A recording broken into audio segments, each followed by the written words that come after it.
வணக்கம் friends, welcome to Vidya's cooking. இன்னைக்கு உங்களுக்கு நான் சிக்கன் ஷோலே கபாப் ரெசிபி ஸ்டோவ்லேயே எப்படி பண்ணுறதுன்னு செஞ்சு காமிக்க போகிறேன்.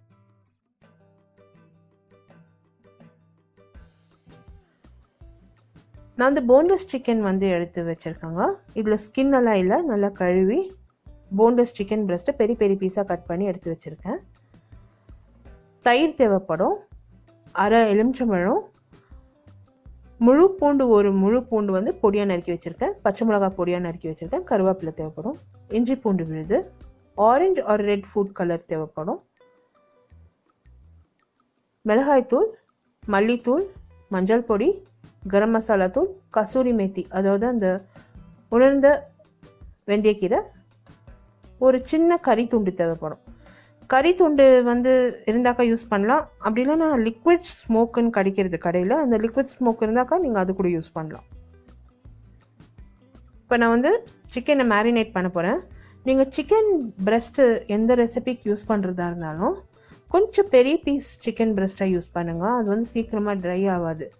சிக்கன் பிரெஸ்ட்டில் வந்து அவ்வளோ மாய்ஸ்சர் இல்லை, அது சீக்கிரமாக வேக வேக ட்ரை ஆகிட்டே வரும். அது கடித்து சாப்பிட்றதுக்கு ஒரு மாதிரி ட்ரையாக இருக்கும். ஸோ வந்து அவ்வளோவா நல்லா இருக்காது. ஸோ பெரிய பீஸாக வெட்டிக்கோங்க. நல்லா கழுவிட்டு ஜலட பாத்திரத்தில் சேர்த்து அந்த தண்ணியெல்லாம் வடிய விட்டுட்டு அதுக்கு பிறகு நீங்கள் மேரினேஷன் ஸ்டார்ட் பண்ணணும். ஃபுல்லாக அந்த தண்ணி சுத்தமாக இருக்கக்கூடாது. நான் சிக்கன் பீஸஸை ஒரு மேரினேட்டிங் பவுலுக்கு சேர்த்துருக்கேன். அதில் வந்து தயிர், மிளகாய் தூள், மஞ்சள் பொடி, கரம் மசாலா தூள், கசூரி மேத்தி, கொஞ்சமாக வந்து அந்த எலுமிச்சம்பழம் சாறு சேர்த்துருக்கேன், இஞ்சி பூண்டு விழுது சேர்த்துருக்கேன், ஆரஞ்சு ஃபுட் கலரிங் சேர்க்க போகிறேன், ஆரஞ்சு ஃபுட் கலரிங் அண்ட் உப்பு சேர்த்துருக்கேன். இந்த ரெசிபியில் யூஸ் பண்ணியிருக்க பொருட்களோட மெஷர்மெண்ட்ஸ் எல்லாம் வந்து description box below this video இருக்கும். அப்படி இல்லைன்னா I card above this video நீங்கள் கிளிக் பண்ணிங்கன்னா என்னோட பிளாகுக்கு டைரக்ட் ஆகும். பிளாகில் வந்து டீட்டெயில் ரெசிபி இருக்குது. இப்போ இந்த சிக்கனை நல்லா மசாஜ் பண்ணி 6 மணி நேரம் நல்லா ஃப்ரிட்ஜில் ஊற வச்சுட்டாங்க. இது 6 மணி நேரம் நல்லா ஊறினாக்கா இன்னும் நல்லா டேஸ்ட் அதிகமாக கூடும். நீங்கள் வந்து ஓவர் நைட் வந்து இது நீங்கள் தயார் பண்ணி ஃப்ரிட்ஜில் மேரினேஷன் விடுங்க.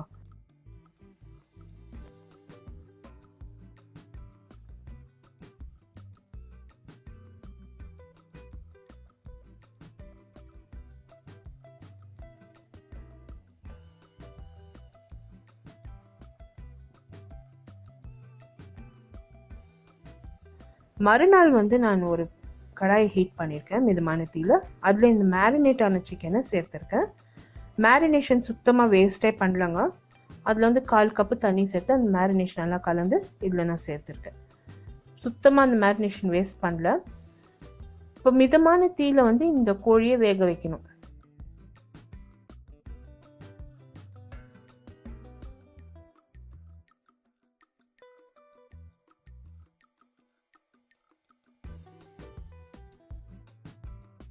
ஃபஸ்ட்டு வந்து மிதமான தீயில் வச்சு இந்த கோழியை நல்லா வேக வச்சுக்கோங்க. அது நல்லா சாஃப்டாக வேகணும். அதுக்கு பிறகு நம்ம வந்து ஹை ஃப்ளேமில் வேக வச்சிடணும். அந்த மீதி இருக்கிற எக்ஸஸ் தண்ணியெல்லாம் வத்துறதுக்கு விடணும். ஸோ இப்போ வந்து பார்த்தீங்கன்னா அந்த கோழி வெந்திருக்கு. கோழி வெந்தது போதும். இப்போ வந்து அந்த தண்ணியை வத்துறதுக்கு விடணும். நான் வந்து உப்பு செக் பண்ணி உப்பு சேர்த்துக்கினேன். இப்போ நல்லா நம்ம கிளறிட்டே இருக்கணும், ஸ்டர் பண்ணிகிட்டே இருக்கணும். நம்ம வந்து ஒரே இடமா விட்டோம்னா அந்த கோழி வந்து அடி பிடிக்கிறதுக்கு சான்சஸ் இருக்குது, ஏன்னா தயிர் இருக்குது இதில். ஸோ இப்போ வந்து நல்லா கிளறிட்டே இருக்காங்க.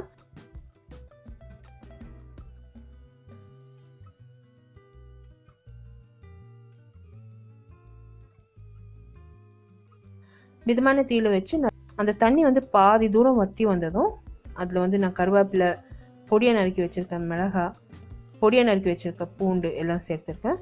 1 டேபிள் ஸ்பூன் அளவுக்கு எண்ணெய் சேர்த்துருக்கேன். சேர்த்து இந்த கோழியை வந்து ஃபுல்லாக அந்த தண்ணி வற்றுறதுக்கு விடணும். கலரிட்டே இருக்கணும், நம்ம ஃப்ரை பண்ணிகிட்டே இருக்கணும். இப்போ இந்த ரெசிபியின் டீட்டெயில் வந்து என்னோட பிளாகில் இருக்கும். பிளாக் லிங்க் வந்து description box below this video post பண்ணுறேன். அப்படி இல்லைன்னா I card above this video நீங்கள் கிளிக் பண்ணிங்கன்னா என்னோட பிளாகுக்கு டைரக்ட் ஆகும். ஃபார் ரெகுலர் அப்டேட்ஸ் என் இன்ஸ்டாகிராம், ஃபேஸ்புக் அண்ட் ட்விட்டரில் வந்து லைக் பண்ணி ஃபாலோ பண்ணுங்கள். எல்லா லிங்க்ஸுமே description box below this video இருக்கும். The same recipe is also posted in YouTube இங்கிலீஷோட லிங்க் கூட description box below this video post பண்ணுறேன். இப்போ அந்த கறி துண்டை வந்து நான் ஒரு அடுப்பில் வச்சு நல்லா அதை காய வச்சுட்டேன். அது நல்லா ஹீட் ஆகணும். வெந்த கோழியில் வந்து அந்த ஸ்மோக் பண்ணணும் அந்த கறி துண்டை வச்சு. ஸோ அது நல்லா பேர்ன் பண்ணுறதுக்கு விட்டுடுங்க. இப்போ கோழி பார்த்திங்கன்னா ஃபுல்லாக அந்த தண்ணி வற்றி நல்லா வந்திருக்கு. இது கொஞ்சம் நல்லா ஒரு டேபிள் ஸ்பூன் நெய் விட்டு நல்லா ஃப்ரை பண்ணேன். 2 டேபிள் ஸ்பூன்ஸ் நெய் சேர்த்தாங்க. ஃபுல்லாக நான் வந்து ஃப்ரை பண்ணுறப்போ நான் பார்த்து நான் நெய் சேர்த்துக்கினேன். நிறைய எண்ணெய் ஆகக்கூடாதுன்னு சொல்லி, நிறைய ஆயிலியாக இருக்கக்கூடாதுன்னு சொல்லி பார்த்து நான் சேர்த்தேன். ஸோ 2 டேபிள் ஸ்பூன்ஸ் வந்து நெய் சேர்த்துருக்கேன், 1 டேபிள் ஸ்பூன் எண்ணெய் சேர்த்துருக்கேன் இந்த ஃபுல் ரெசிபியில். ஸோ இப்போ பார்த்தீங்கன்னா அந்த கோழி நல்லா ஃப்ரை ஆகிட்டு வந்திருக்கு. இதில் வந்து இப்போ நம்ம அந்த கறி துண்டு வந்து வச்சு ஸ்மோக் பண்ணணும். இப்போ நீங்கள் நேராக இப்படியே வைக்கலாம், பட் எனக்கு என்ன தோணுச்சுன்னா இந்த கடாய்க்கு அடியில் வந்து ஒரு தவா வச்சு ஸ்லோ ஃப்ளேமில் வச்சு அது மேலே அந்த கறி துண்டு வச்சுருக்கேன். அந்த கோழியில் கறி துண்டு மேலே கொஞ்சமாக நெய் சேர்த்துருக்கேன், மூடி போட்டு ஒரு 15 நிமிஷம் நல்லா ஸ்மோக் பண்ணுறதுக்கு விட்டுட்டாங்க. இது ஸ்லோ ஃப்ளேமில் வந்து தம் கொடுத்துருக்கேன். இப்போ வந்து நல்லா அந்த கறி துண்டு அந்த ஸ்மோக் இறங்கியிருக்கு கோழியில், கோழியும் நல்லா வந்து குக் ஆகிருக்கு தம்மில். இப்போ பார்த்தீங்கன்னா அந்த கோழி எவ்வளோ டெம்டிங்காக இருக்குது. இப்போ எடுத்து அதை நான் சர்வ் பண்ணிட்டேங்க, ரொம்பவே பிரமாதமாக வந்தது. கண்டிப்பாக இந்த ரெசிபி ட்ரை பண்ணிவிட்டு உங்களோட காமெண்ட்ஸ் எல்லாம் போஸ்ட் பண்ணுங்கள். இது பிரியாணியோட ரொம்ப சூப்பராக இருக்கும். நீங்கள் ரோட்டி ரோல்ஸ் தயார் பண்ணலாம். அது தவிர்த்து வந்து நீங்கள் இது நிறைய ரெசிபீஸ்க்கு மீல்ஸ்க்கு வச்சு நீங்கள் சர்வ் பண்ணலாம், ரொம்ப நல்லாயிருக்கும். ஒரு விருந்துக்கு வந்து ஒரு பிரமாதமான ஒரு ஐட்டம். நம்ம தந்தூரில் வந்து தயார் பண்ண மாதிரியே இருக்கும், ரொம்ப டேஸ்டியாக ரொம்ப நல்லா வரும். ஸோ ட்ரை பண்ணிவிட்டு உங்களோட காமெண்ட்ஸ் எல்லாம் போஸ்ட் பண்ணுங்கள். எல்லா லிங்க்ஸ் நம்ம பிளாக் அண்ட் சோஷியல் மீடியா வந்து description box below this video இருக்கும். இந்த வீடியோ ரெசிபி நீங்கள் பார்த்து என்ஜாய் பண்ணிங்கன்னா எனக்கு ஒரு தம்ஸ் அப் கொடுத்து சப்ஸ்கிரைப் பண்ணுங்கள். அடுத்த புதிய ரெசிபியோடு உங்களை நான் மறுபடியும் சந்திக்கும் வரை this is Vidya Lakshmi. Thank you so much for வாட்சிங். பை.